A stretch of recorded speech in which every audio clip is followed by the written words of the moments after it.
नागपूर आणि अकोल्यामधल्या विजयानंतर भाजपचा आत्मविश्वास चांगलाच वाढलेला आहे। हा विजय भविष्यातील विजयाची नांदी असल्याचं देवेंद्र फडणवीस म्हणतायत।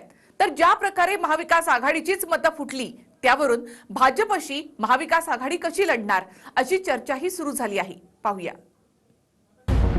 महाविकास आघाडीला पुरून उरली भाजपा।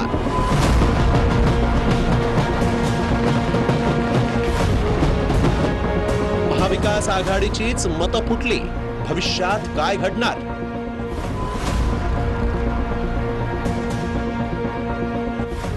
शिवसेना, काँग्रेस आणि राष्ट्रवादी या तीन पक्षांच्या महाविकास आघाडीला नागपूर आणि अकोल्यात भाजपनं पराभूत केलं।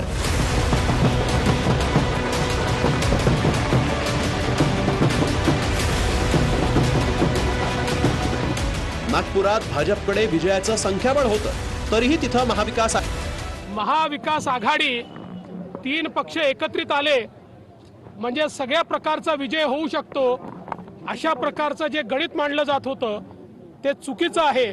आणि मला असं वाटतं की चंद्रशेखर बावनकुळे यांचा विजय हा भविष्यातल्या विजयाची नांदी आहे। आता महाविकास आघाडीनंच भक्कम एकजूट न दाखवल्यानं भाजपचा मार्ग सोपा झाला। त्यामुळे महाविकास आघाडी म्हणजे निवडणुकीत विजयच हे समीकरण विधान परिषदेच्या निवडणुकीत चुकीचं ठरलं। ही निवडणूक जनतेतून थेटपणे झालेली नसली तरी महाविकास आघाडीचे लोकप्रतिनिधीच आपल्या अधिकृत उमेदवारांच्या पाठीशी उभे राहिलेले नाहीत। उलट भाजपच्या उमेदवाराला विरोधकांची मतं पडली।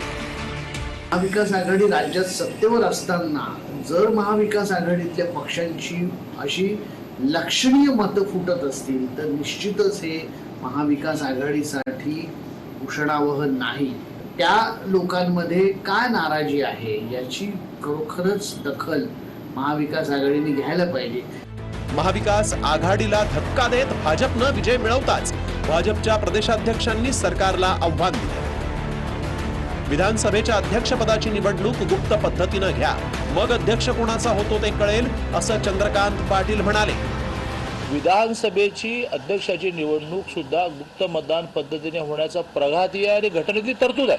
हिंमत असेल तर घटनेप्रमाणे प्रघाताप्रमाणे विधानसभा विधान परिषद नियम न बदलता गुप्त मतदान पद्धतीने घ्या, मग तुम्हाला कळेल की विधानसभेचा अध्यक्ष कोणाचा होतो। भाजप चोर रस्त्याने निवडणुका जिंकण्यासाठी त्यांना कसं जिंकायचं हे त्यांना माहिती आहे। विधान परिषदेची निवडणूक असताना पैसे देऊन सगळे नगरसेवक फोडण्याचं काम त्यांनी केलं। आमचं ते म्हणणं आहे की पारदर्शक पद्धतीने राज्यसभेची जशी निवडणूक होते तसा कायदा झाला पाहिजे। MLC साठी पण चोर रस्त्याने निवडणुका हवे त्यांना। आमचं म्हणणं आहे पारदर्शक निवडणुका पाहिजे। नागपूर आणि अकोला या विदर्भातल्या दोन्ही जागांवर महाविकास आघाडी पराभूत झाली। तीन पक्ष एकत्र असताना महाविकास आघाडीचं संख्याबळ अधिक असताना अकोल्यात भाजपचा विजय ही भाजपची मोठी कामगिरी आहे आणि महाविकास आघाडीला हा मोठा धक्का आहे। पुण्याहून अश्विनी सातवडोकेसह ब्युरो रिपोर्ट, TV9 मराठी।